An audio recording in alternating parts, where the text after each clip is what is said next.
Hello! Isang magandang hapon mga kasari-sari-tes ko dyan. Kumusta po kayo? Kumusta naman ang tindahan ninyo? Kotang-kota na ba kayo mga kasari? Kaya nakikita ko yung mga sisi natin dyan nakangiti kasi nakarating na sila doon sa in-expect nilang benta. Pero kung kayo ay kagaya sa akin, hindi pa umabot. Huwag kang magsisimangot, huwag kang mawala ng pag-asa. Hanggang gabi pa, huwag kang mag-alala sisi. Meron pa yung biyaya na paparating. So ngayon mag-real talk tayo. Ito ay comment lang ni Ma'am Karen's Vlog sa aking nakaraang video. Ang sabi niya, ano ba yung gagawin natin sa ating mga customer na kapag bumibili laging kulang? O diba, nakakainis nga naman yung mga ganong customer. By the way, si Ma'am Karen po ay taga Davao City at ang kanyang tindahan daw ay 2 months pa lang. So congrats sa iyo ma'am, may tindahan ka na. Sana mapagyaman mo yan. So thank you sa pag-subscribe mo. Sana may matutunan ka kay Ate Tintin sa aking sinishare. So ngayon, sagutin natin yan. Ano yung style ni Ate Tintin? Kasi dati ganyan din ako. Alam mo ma'am, hindi lang ikaw ang nakakaranas niyan. Lahat ng nakikinig at nanonood kay Ate Tintin na may tindahan, sigurado ako 100% naranasan mo yan. Bibili yung customer laging may kulang. Wala namang problema kung may kulang, lalo na yung marunong magsauli o yung marunong magbayad. Ang masaklap kasi yung nagkaroon na siya ng amnesia pag sinisingil mo siya. O diba? Para bang ikaw pa yung may utang. Pag tinanong mo, sisi, may utang ka pala sa akin. Di ba? Sasabihan mo siya ng ganun. Tanungin mo, ilan na nga yung utang mo? Siyempre ako kasi may time akong ganun pasakalye. Pero alam ko na kasi may ginagawa ako para hindi ko makalimutan yung utang niya. Sabi niya, mayroon ba sisi? Kailan yun? O di ba may mga ganun-ganun pa siyang effect. Pero si Ate Tintin hindi pwedeng isahan. Bakit? Kasi masipag akong magsulat. May ballpen ako, may kapirasong papel.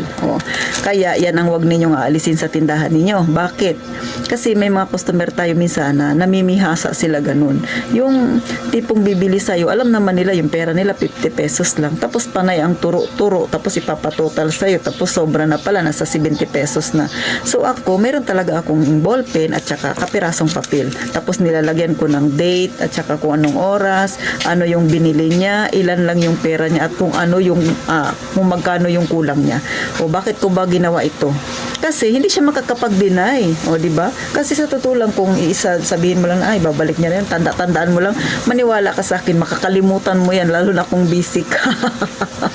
O di ba? Alam niyo, si Ate Tintin, ang piso, ang dos, ang tres, sinisingil ko yan. Natatawa ka ba sa akin? Baka may magsabi si Ate Tintin, grabe ka naman. 2 lang, 3 lang, singilin mo pa talaga. Abay, syempre, pinaghirapan ko yun. Sa totoo lang, ito, real talk ito. Bumili ka sa grocery store, kulang ng 3 piso. Pwede ba sabihin mo, ibabalik mo lang? Di ba hindi? Hindi papayag ang kumpanya na bibilhan mo na ganun-ganun lang. Babawasan talaga nila yung nasa cart mo. At kahit si Kahira, hindi papayag kasi si Kahira matcha-charge yan sa kanya.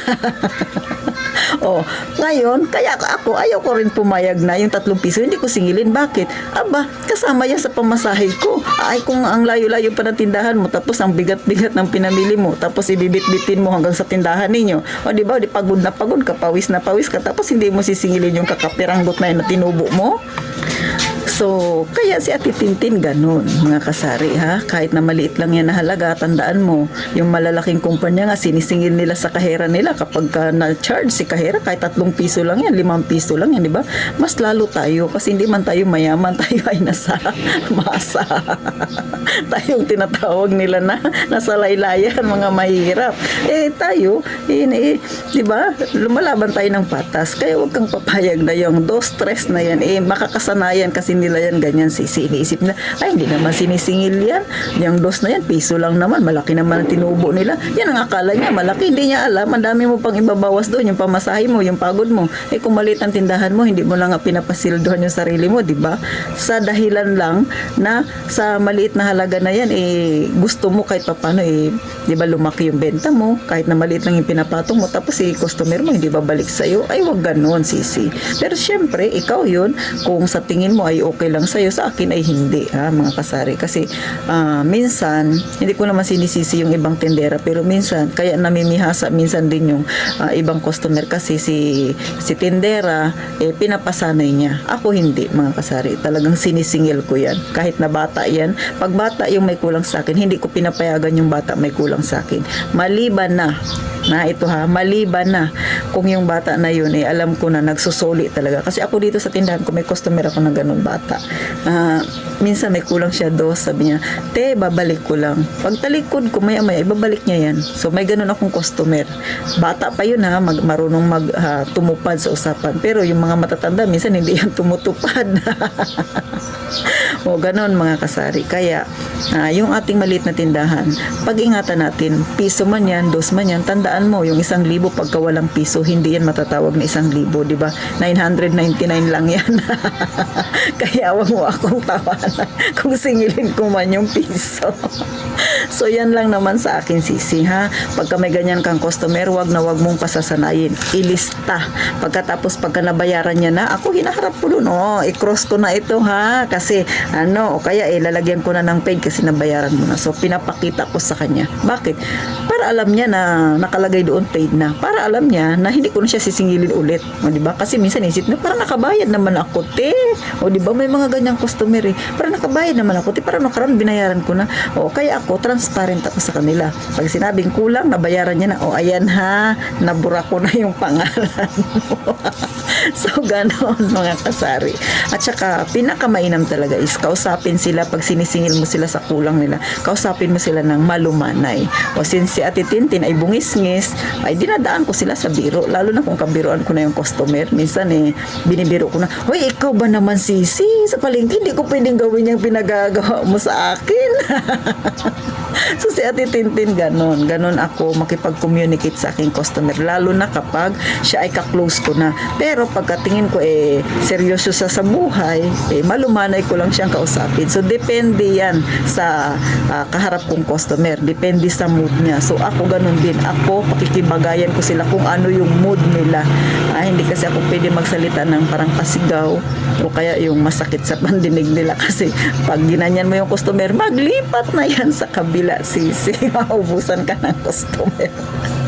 Siyempre, pag-iingatan natin yung ating tindahan. Kailangan magkaroon tayo ng good customer relationship, yung pakikipag-usap natin, mga kasari, kasi kailangan natin yan sa ating tindahan para maraming tumangkilik, mas maraming tumangkilik, kahit malit ang tubo mo, ang tindahan mo yayabong ng yayabong yan, mga kasari. Kaya wag aawayin yung mga customer na ganyan na laging may kulang. Pero minsan pag sobrang inis na inis ka na, ang gawin mo, ako ito ginagawa ko, personal experience ko to, yung inis na inis ako sa customer ko, yung may kulang ba talaga ako, yung mga ganyan. Pag nakaalis na yan, pumapasok ako sa kwarto, doon ako, nakakainis ka, doon ako ganon.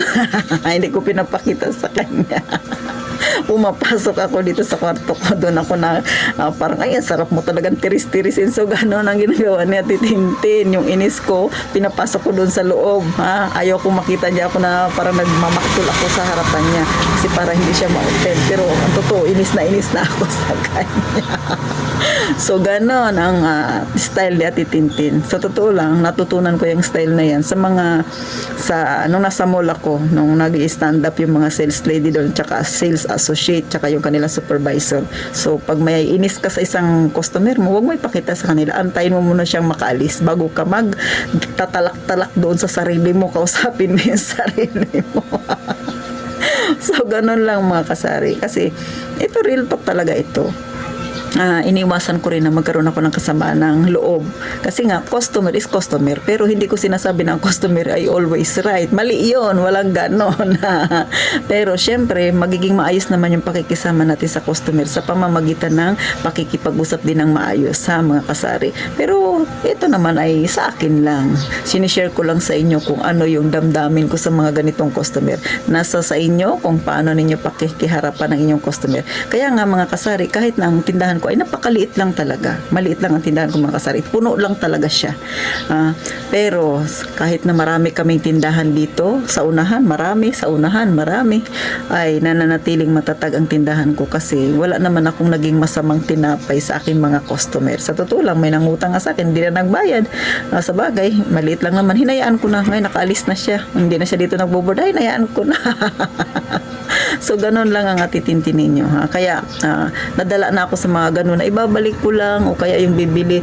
Yung kulang ko mamaya na lang. Dalang-dala na ako talaga sa mga ganyan. Kaya, ganyan ang aking ginagawa. Tsaka, minsan, kinakausap ko sila na ako yung mahilig magsabi na, mamaya na lang, pinaprangka ko.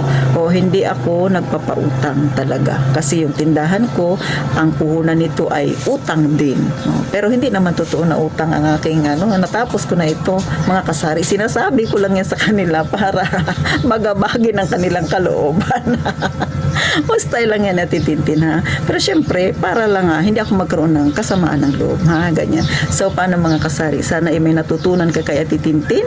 Kaya naman, please, mag-subscribe ka na Magkwentuhan tayo ng mga ganito, mga bagay-bagay na problemang maliliit pero makakatulong sa ating tindahan. So paano mga kasari? Hanggang sa muli, magkita-kita tayo sa susunod na vlog ni Atitintin para makangiti-ngiti ka naman. Mag-iingat tayong palagi mga kasari.